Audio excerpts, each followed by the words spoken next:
안녕하세요. 신영걸 교수입니다. 8장 금융자산의 여섯 번째 시간인데요. 마지막 시간입니다.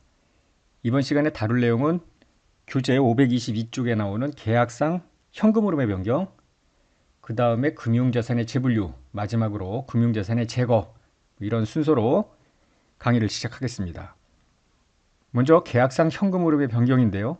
금융자산의 계약상 현금 흐름이 채권자, 채무자 간의 협상을 통해서 변경되는 경우가 있겠습니다. 여기 채권자가 있고 여기 채무자가 있는데 채권자가 금융자산을 갖고 있을 거 아니에요. 이자나 원금을 또박또박 받아야 되는데 채무자의 재무적 문제가 생겼어요. 제때 원금이나 이자를 못 갚을 공경에 처했어. 이럴 때 이 채무자가 그냥 죽어버리면 금융자산을 갖고 있는 나는 다 날려버리는 거 아닙니까? 따라서 죽이기보다는 어떻게 해서든지 좀 살려서 궁극적으로 내가 받을 이자나 원금을 많이 챙기기를 원할 거 아니에요. 이때 이제 협상에 들어가는데 어떻게 하냐면은 채무자가 채권단체 줄 이자를 좀 낮춰주는 거야. 5%에서 3%, 2% 혹은 원금 일부를 탕감하든가 아니면 만기를 몇 년도 연장해 준다든가 이와 같이 재무적 부담을 완화해 주는 것이죠. 그러면 이자도 줄고 원금도 줄고 기간도 늘어나고 그러면 요 변경을 반영한 금융자산이 변경 전에 이만큼이었다가 많이 줄어들 거 아니에요. 이렇게 줄어들 때 우리가 오늘 마지막 토픽에서 볼 금융자산의 제거라는 걸 배울 텐데요. 그럼 그때 가서 보기로 하고 금융자산의 재고 조건을 만약에 충족한다. 계약상 현금 흐름 변경에 따라서 요 줄어드는 금융자산이 결국 재거나 비슷해 성격이 아니다. 재고 조건은 충족하지 않는다. 이 두 가지 상황별로 조건 변경의 회계 처리를 설명합니다. 이 표 8은 요약이고요. 하나씩 이제 들여다보면 만약에 계약상 현금 흐름 변경이 금융자산의 재고 조건을 충족한다 그러면은 차변에 있던 금융자산을 대변으로 일단 죽여야 될 거 아니에요. 원래 금융자산을 이를 제거하고요. 새로운 금융자산을 새로운 금융자산을 인식을 해야지. 금융자산. 이때 이 죽여버리는 금융자산은 장부금액이겠죠. 새로운 금융자산은 새로운 협상에 따라서 조정된 미래 현금 흐름의 현재 가치겠지. 그래서 변경된 현금 흐름을 변경하는 날의 현행 이자율로 디스카운트한 공정가치로 최초 측정하는 겁니다. 그러면 이 장부금액 제거했죠? 새로운 금융자산 인식했죠? 양자가 일치하지 않을 가능성이 높죠. 그래서 당기손익으로 인식을 하는데 손실이겠죠. 채무자의 부담을 완화시켜 주는데 채권자가 조금 손실을 보고서라도 얘가 죽는 것보다는 살아서 나한테 갚는 게 낫겠다고 지금 한 건데 내가 이익을 볼 수는 없을 거 아니에요. 자, 이렇게 새로운 금융자산을 인식을 했을 때 이 변경하는 날 12개월 기대 신용 손실을 측정을 하는 겁니다. 일단. 그리고 나서 그 해 보고기간 말에 가서 신용위험이 유의적으로 증가했나 여부를 살펴보고요. 12개월 또는 전체 기간의 기대 신용 손실을 다시 측정해서 손실 충당금 인식 여부를 판단하는 겁니다. 분계를 볼까요? 좀 전에 썬 대로 기존 금융자산 장부 금액을 죽여버려요. 새로운 금융자산 재협상된 미래 현금 흐름의 현재 가치를 집어넣는데 현행이자율로 한다는 거예요. 최초의 유효이자율이 아니라. 그리고 대체 일치 금액이 변경 손실이겠습니다. 그러나 만약에 계약상 현금 흐름이 변경이 됐는데 금융자산이 제거될 정도는 아니야. 그렇다면은 변경된 금융자산은 원래 있던 금융자산의 연속으로 보는 겁니다. 따라서 변경하는 날 금융자산의 총장부 금액을 다시 계산해. 그랬더니 예를 들어 1000에서 950 이런 식으로 50만큼 줄어들었을 수 있잖아요. 이 변동액을 변경 손익으로 인식하면 끝나고요. 재협상 변경된 계약상 현금 흐름은 최초 유효자율로 할인한 현재 가치. 지금 삼각형가로 가니까 두말할 여지도 없죠. 그래서 이 기존의 금융자산 죽은 것만큼 변경 손실 이렇게 하는 거고요. 요거는 뭐냐면은 조건 변경 협상 과정에서 발생한 원가 수수료가 있으면은 현금 해놓고 나서 요 기존에 이제 원래 있던 금융자산 중에 일부가 빠져나갔을 거 아니에요. 여기다가 집어넣는다. 즉, 요 수수료를 즉시 비용 인식하지 않고 남아있는 금융자산 장부 금액에 합쳐서 미래에 걸쳐 상각하도록 되어 있습니다. 이에 4번을 볼게요. 갑회사는 1년도 초에 을회사에게 현금 100만 원을 1년간 대여를 하고 AC 금융자산으로 분류를 했대요. 연이자 5%고요. 대여하는 날 1년도 1월 1일 현재 유효이자율도 연 5%라고 가정을 했습니다. 그런데 이 AC 금융자산의 만기일인 1년도 12월 말에 가봤더니 우리 회사가 상태가 안 좋은가 보지. 그래서 조건을 재협상해서 만기를 4년도 12월 말까지 3년을 연장하고요. 연이자율은 3%래. 원래 5%였는데 2% 깎아줬고요. 그래서 매년 12월 말에 지급하기로 변경을 했대. 1년도 12월 말 현행 이자율은 6%입니다. 금융자산 재고 조건 충족 여부에 따라서 회계 처리를 설명하는데요. 만약에 이러한 변경이 재고 조건을 충족하지는 않아. 그럼 기존 금융자산의 연속이라고 보는 겁니다. 최초 유효이자를 5%를 이용해서 미래 현금 흐름을 디스카운트하는 거예요. 즉 향후 3년간 100만 원에 3% 이자가 3만 이렇게 나가죠. 그리고 막판에 100만 원 5% 최초 유효이자로 디스카운트하면은 94만 5,538입니다. 기존에 변경 직전 금융자산의 장부 금액은 표시이자율 5%, 유효이자율 5%니까 그냥 마치 액면 발행한 거나 똑같은 개념 아니에요. 100만 원과 545538의 차이 54,462만큼 금융자산을 감액하고요. 변경 손실을 인식을 합니다. 만약에 조건 변경 협상 과정에서 발생한 원가 수수료가 10,000원이라면은 이를 변경된 금융자산 장부 금액에 집어넣어서 새롭게 유효이자를 또 계산을 해야 되겠죠. 한편 이러한 변경이 재고 조건을 충족한데 그러면 변경된 현금 흐름의 현재 가치 요 금액 100만 원을 죽이면서 새롭게 집어넣어야 될 거 아니에요. 3만 원씩 3번 나가죠. 100만 원이 나가는데 전부 새로운 현행 유효이자율, 현행 이자율 6%로 디스카운트해서 919810 변경 손실이 8만 190원입니다. 만약에 이 경우에도 협상 과정에서 발생한 원가 수수료 10,000원이 발생하면 어떻게 하는가? 요구에 대해서는 기준서에 명시적인 회계 처리는 없어요.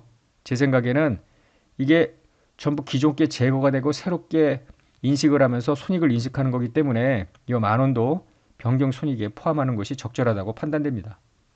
교재 526페이지 금융자산의 재분류라는 것을 설명하겠습니다.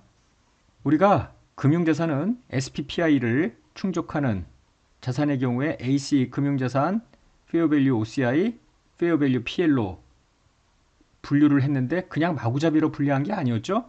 사업 모형이 무엇이냐에 따라서 세 가지로 분류를 했잖아요. 요 AC 금융자산, Fair Value OCI, Fair Value PL 간에 재분류가 가능하냐? 임의 변경은 절대로 안 되고요. 사업 모형을 변경했을 때에만 재분류가 가능해요. 그러니까 예를 들어 우리는 현금으로 수취만을 목적으로 할래. 그래서 AC 금융자산으로 수취채권을 혹은 채무상품을 인식했다가 매도도 해야지. 그때서야 사업 모형이 바뀌었을 때에만 Fair Value OCI 이렇게 변경이 가능하다라는 거예요. 이때 재분류를 할 때 소급하는 게 아니고요. 재분류하는 날부터 점진적으로 적용을 하면 되는데 재분류일이란 어떤 날이냐면은 이런 거예요. 회계 기간이 있을 때 사업 모형을 회계 기간 중에 바꿨다고 가정을 해요. 그럼 이때부터 재분류 분계를 하는 게 아니라 요 다음 회계년도 초일 사업 모형 변경 후 첫 번째 보고 기간의 첫 번째 날에 요 날 변경한 걸로 회계 처리를 하는 것입니다. 모두 재분류 전이 세 가지 금융자산이 가능했는데요. 각각의 경우에 두 가지씩 재분류가 가능하니까 모두 시나리오는 6개가 가능해요. 하나씩 한번 들여다보는데요. 먼저 AC 금융자산을 Fair Value PL 또는 Fair Value OCI로 바꾸는 겁니다. 그러면 분류하는 날 현재 공정가치로 최초 인식을 하는 거예요. 분류 전에는 얘는 삼각호원가니까 공정가치는 아니었겠지. 둘 다 공정가치로 측정하고요. AC 금융자산과 재분류율의 공정가치의 차이만큼 Fair Value PL은 당기손익, Fair Value OCI는 기타 포괄손익 이렇게 하는 거예요. 그리고 더 나가서 요 Fair Value OCI 경우에는 재분류에 따라 유효이자율, 기대신용손실 굳이 다시 조정하지 말라는 거예요. AC 금융자산에다 적용했던 유효이자율, 기대신용손실 그대로 가져가는 겁니다. 그런데 좀 이상하지 않아요? 여기는 이런 말을 써놓고 Fair Value PL은 요 유효이자율, 기대신용손실 물론 기대신용손실 손상차손을 인식 안 하니까 상관없지만은 이자 수익 인식할 때 유효이자율 똑같이 가라는 말을 왜 안 했을까? 지난 시간에도 이야기한 것처럼 제가 의문을 계속 제기를 했잖아요. Fair Value PL 금융자산에 대해서는 유효이자 말고 표시이자로 이자 수익을 인식하는 게 아닌가. 만약에 여기도 유효이자율을 적용해서 이자 수익을 인식하는 것이었다면은 같은 문구가 들어왔어야 옳을 것 같아요. 요거는 나중에 또 설명을 하겠지만 Fair Value PL이었다가 Fair Value OCI나 AC 금융자산으로 갈 때 더욱더 명확해져요. 나중에 보겠지만 분류하고 나서 유효자를 계산하려는 거야. 이를 기초로 해서. 유효자일법에 따라서 이자 수익 인식해야 되니까. 아니 얘가 애초에 유효자일법에 따라서 이자 수익 인식했으면은 유효자를 계산할 이유는 없었을 거 아닙니까? 아주 합리적인 의심이죠. IFRS가 명시적 규정은 없지만 Fair Value PL 금융자산에 대해서 표시이자로 이자 수익을 인식하는 것이다 라는 생각을 아주 강력하게 해봅니다. 하여튼 일단 여긴 재분류 쪽이니까 계속 이야기를 할게요. Fair Value OCI 금융자산의 경우에는 Fair Value PL 혹은 AC 금융자산으로 재분류가 가능하겠는데요. 이때 보면은 Fair Value PL로 갈 때는 둘 다 Fair Value니까 계속 공정가치 측정이죠. 근데 OCI로 분류되었을 때 가지고 있었던 기타 포괄손익 누계액이 있었을 거 아닙니까? 걔를 재분류 조정으로 해서 당기손익으로 전부 바꿔치기 합니다. 한편 AC 금융자산으로 들 때는 기타 포괄손익 누계액을 당기손익으로 재분류는 못하고요. AC 금융자산 최초 인식금액에 엎어버립니다. 한편 Fair Value PL일 때 Fair Value OCI나 AC 금융자산으로 재분류를 할 경우에 공정가치로 공정가치 여기도 공정가치죠. 계속 공정가치로 측정을 하고 재분류율의 공정가치에 따라서 유효자를 계산해라. 여기도 요 공정가치가 그대로 새로운 AC 금융자산의 처음 금액이 되겠죠. 총장부 금액이 되고 이를 기초로 유효자를 계산해라 이런 거예요. 상황 3개가 있습니다. 차례로 볼까요? 상황 1번은 1년도 중에 금융자산을 취득하고 AC 금융자산으로 분류를 했대요. 1년도만 현재 총장부 금액은 10,000원인데 손실충당금은 500이래. AC 금융자산. 바로 다음날 공정가치는 9,600으로 가정을 했어요. 그러면 이 상황 1에서 AC 금융자산을 Fair Value PL 또는 Fair Value OCI로 재분류했다 가정하고 분개를 해보라는 겁니다. AC 금융자산을 Fair Value PL로 재분류할 때 AC 금융자산은 재분류 직전에 10,000원이 있었고요. 손실충당금 5,000이 있었으니까 얘를 다 죽여버리는 거야. 그리고 나서 그 날 재분류하는 날 Fair Value가 9,600이니까 차액을 평가이익 당기손익입니다. 만약에 Fair Value PL이 아니라 OCI면 요 차액 평가이익을 OCI로 넣는 것만 다르고 나머지는 같습니다. 상황 2번 갑은 1년 중에 금융자산을 취득하고 Fair Value OCI 금융자산으로 분류를 했대요. 공정가치 평가 전 1년도 말 장부금액은 10,000이고 공정가치는 9,400이래. 그렇다는 이야기는 10,000에서 9,400만큼 600을 손실로 잡았다는 거 아니야. OCI 손실로. 그런데 1년도 말에 100원의 손상차손을 인식했대요. 그러면은 차변의 손상차손, 대변의 손실충당금? 아니지. 손실충당금으로 인식하면 안 되고 이 중에서 100을 죽였어야 되죠. 따라서 500만큼 OCI가 남아있는 상태가 되겠죠. 재분류일인 2년도 초 현재 공정가치는 9,400 똑같대요. 그러면 자, Fair Value OCI에서 Fair Value PL로 갈 때 둘 다 공정가치니까 얘 9,400 빠지면서 얘를 9,400 올리면 되고요.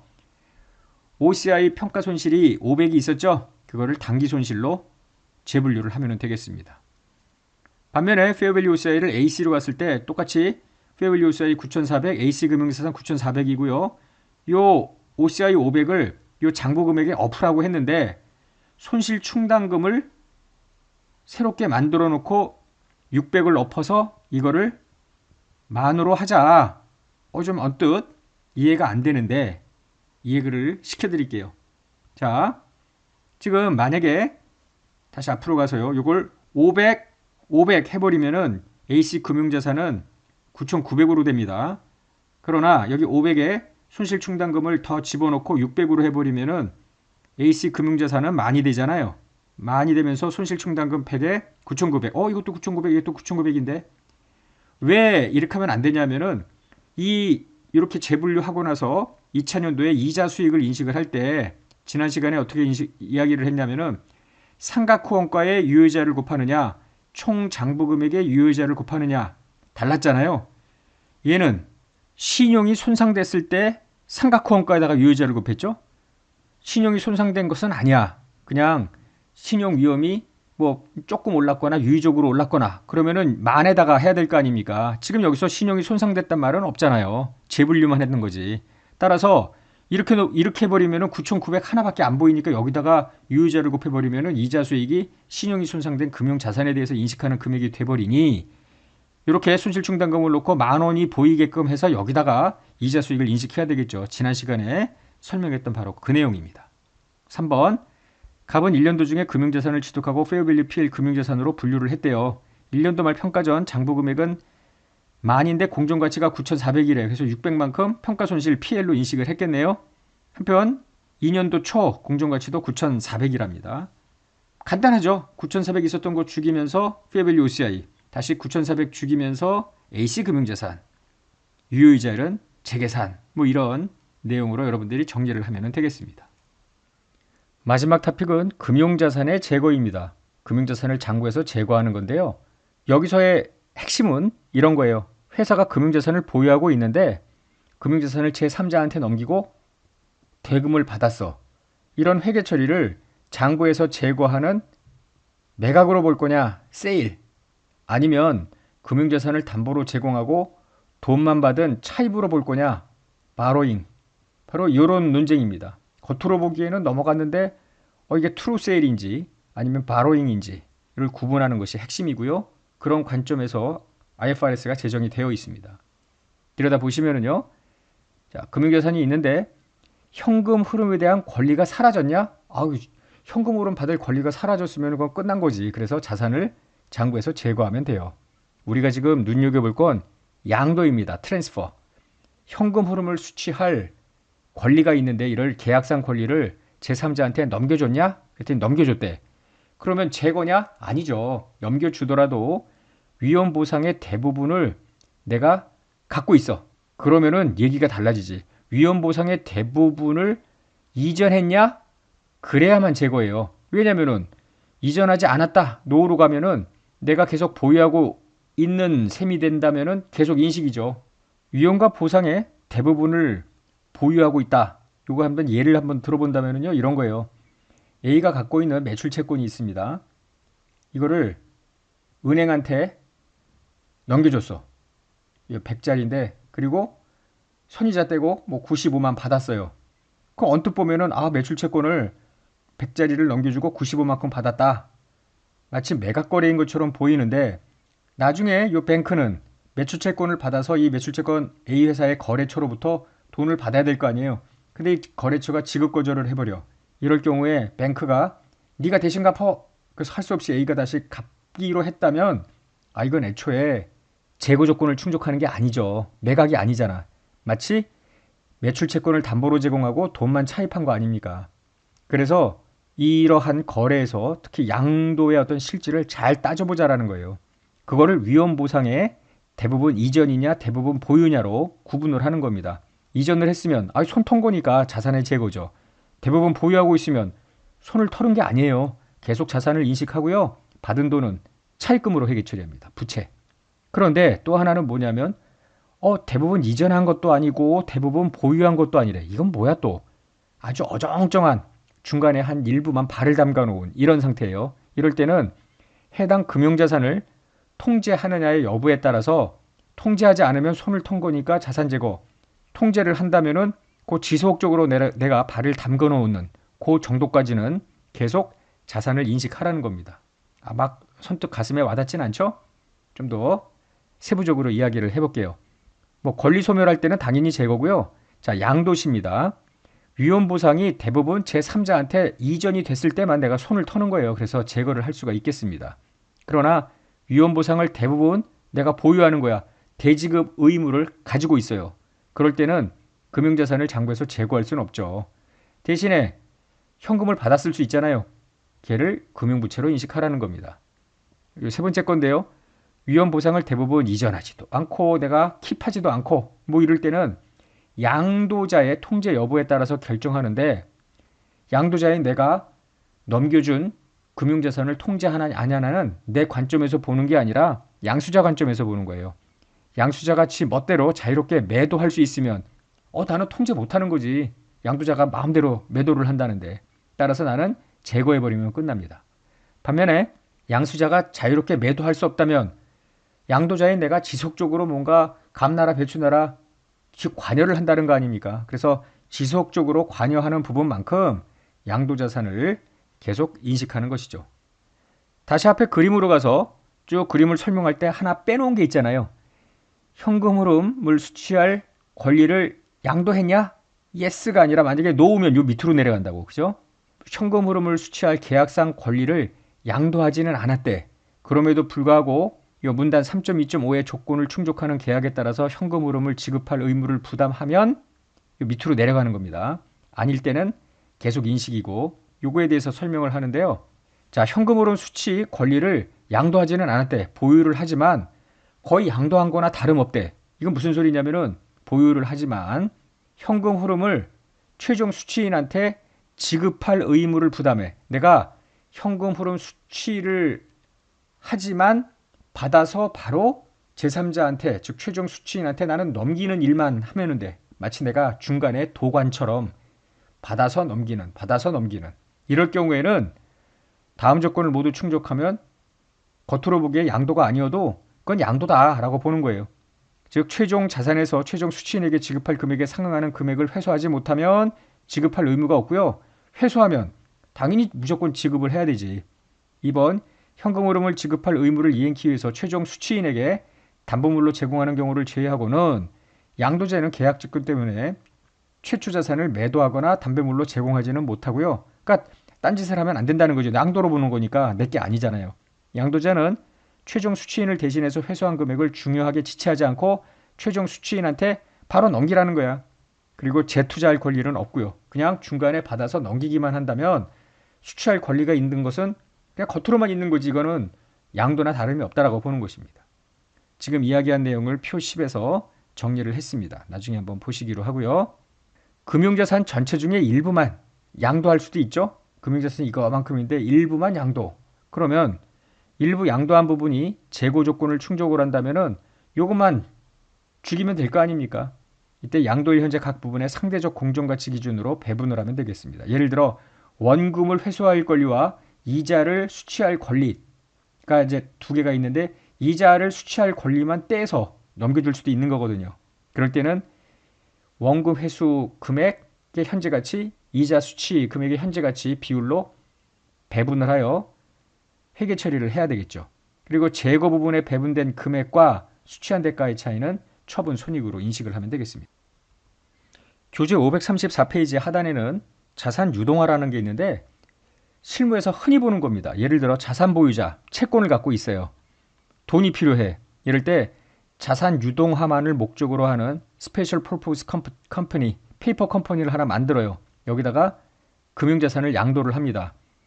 그럼 여기는 이제 거액을 수집을 해서 예를 들어 뭐 수십억, 수백억을 가지고 이걸 잘게 잘라요. 예를 들어 1,000만 원짜리를 100개, 1,000개씩 잘라. 그래 놓고 다수의 투자자한테 이걸 유동화 증권이라고 하는데 팔아요. 그럼 투자자는 돈을 내죠. 왜냐하면은 많은 수익을 얹어주겠다고 이야기를 하니까 높은 이자로. 그리고 나서 이 자산 유동화 페이퍼 컴퍼니는 수수료를 공제하고 양도대금을 이쪽으로 주는 겁니다. 이런 거를 자산 유동화라고 하는 거예요. 이럴 때 이 금융자산 양도가 트루 세일이냐 바로잉이냐 이걸 보는 거죠. 양도자가 금융자산 소유에 따른 위험 보상의 대부분을 보유하면 이건 바로잉이고요. 손 털었으면 트루 세일입니다. 이때 너무나 명확하죠. 지금 돈 가진 투자자는 유동화 증권을 받아서 대금을 줬는데 뭘 믿고 막 수억 수십억씩 여기다가 집어넣겠어요. 자산 보유자가 궁극적으로 잘못되면 대지급하는 약속을 받아내기 전에는 돈을 안 줄 거 아닙니까? 내면적으로 다 그런 계약이 있겠죠. 따라서 자산 보유자는 대부분 금융자산을 양도하고도 계속하여 리스크를 부담하고 있기 때문에 이런 거래는 바로잉으로 분류되는 것이 일반적입니다. 금융자산을 양도했음에도 불구하고 어정쩡한 상태야. 금융자산 소유에 따른 위험 보상을 대부분 가진 것도 아니고 이전한 것도 아니고 중간 단계야. 그러면은 지속적으로 양도자가 관여한다고 보는 거 아닙니까? 이때 지속적 관여 정도까지 양도자산을 장부에서 떨구지 말고 계속 인식하라는 거예요. 그리고 지속적으로 관여하는 정도까지 자산을 인식할 때 관련되는 부채도 함께 인식하라는 것인데 왜냐하면은 지속적으로 관여하는 정도까지는 금융자산을 양도한 것은 아니지만 돈은 받았을 거 아닙니까? 양도 대가. 마치 담보보 차익처럼 회계 처리하라는 것입니다. 이 관련 부채도 함께 회계 처리해야 되기 때문에 전반적인 회계 처리는 구장 금융부채에서 하기로 하겠습니다. 예제 9번의 팩토링 거래는 여러분들이 책을 읽어보면 쉽게 알 수 있는 거니까 일단 넘어가기로 하고요. 자, 10번 받으러옴의 할인을 보겠습니다. 실무에서 흔히 보는 건데요. A회사는 1년도 7월 1일에 거래처의 상품을 팔았대. 그리고 거래처로부터 어음을 받았대요. 액면 30만 원. 만기는 10월 1일, 즉 3개월짜리 기간이 있는 어음이죠. 10% 이자부 어음입니다. 2년도 9월 1일에, 즉 9월 1일이라는 얘기는 지금 2달이 지났죠. 한 달 남겨놓고 2달이 지난 상태에서 거래은행에 연 12% 이자율로 할인했대요. 이 뜻은 뭐냐면은 은행이 어음용지를 받고 돈을 미리 융통해 주는데 그때 이자를 12% 부과를 했다는 거예요. 연이자를. 은행도 먹고 살아야죠. A회사는 받으러 온 기간이 단기이기 때문에 현재 가치 측정은 안 했다라는 것이고요.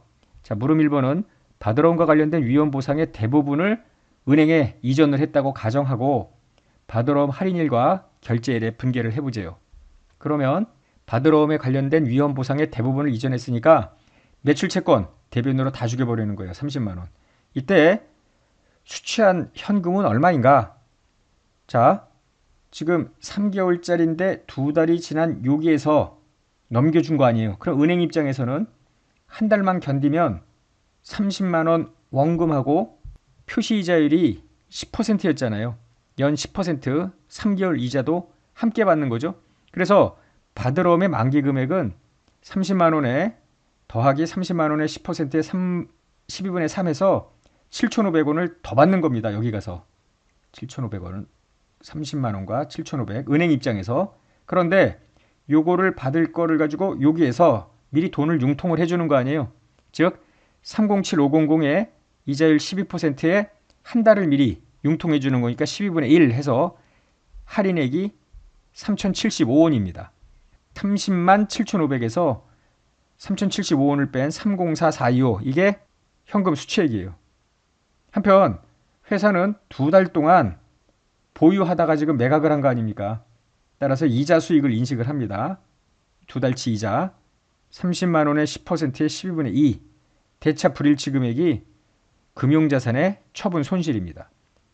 이 회계 처리는 9월 1일 날 어음을 넘겨주면서 회사는 손을 털었잖아. 매각이기 때문에 결제가 되든 안 되든 상관없이 그 이후에 회계 처리는 없는 거죠. 그러나 현실적으로 이러한 회계 처리를 찾아보기는 굉장히 어려워요. 은행이 바보입니까? 못 받을지도 모르는데 막 돈을 주고 끝나? 그건 안 되죠. 그래서 실제 벌어지는 일들은 뭐냐면 은행이 어음을 할인하고 돈을 주면서 이거 나중에 잘못되면 네가 몽땅 다 물어내라 이렇게 한다는 거죠. 따라서 실무에서 보는 회계 처리는 대부분 2번입니다. 위험 보상의 대부분을 A가 보유하는 케이스입니다. 그러면 이때는 어떻게 되냐면은 30445만큼 돈을 받았잖아요. 30445는 요겁니다. 이거만큼 부채 인식하는 거예요. 단기 차입금. 그리고 한 달 후에 이제 어음이 제대로 결제가 되면은 그 한 달 동안 나는 계속 어음을 갖고 있을 거 아니에요. 이자 수익 인식 3개월치 이자 수익 인식을 하죠. 월 2,500씩. 그래서 미수 수익. 한편 요 차입금에 대해서 307500만큼 돈을 차입을 한 거 아니에요. 12%에 12분의 1 해서 이자 비용 인식하고요. 뭐 미지급 비용. 그리고 나서 이제 결제될 때 미지급 비용, 미수 수익 다 떨구고 매출 채권 있던 거 30만 원 떨구고 단기 차입금 떨구고 하면은 다 클리어 되는 겁니다. 뭐 예제 11번부터 이후에 나오는 내용들은 뭐 별로 그렇게 읽어도 이해 안 되는 부분은 없고요. 시험 관점에서 본다면은 뭐 특별하게 나올 만한 것은 없습니다. 이 정도로 해서 여러분들이 복습을 하시고 금융자산 회계 처리를 정리를 하시면 되겠습니다. 수고하셨습니다.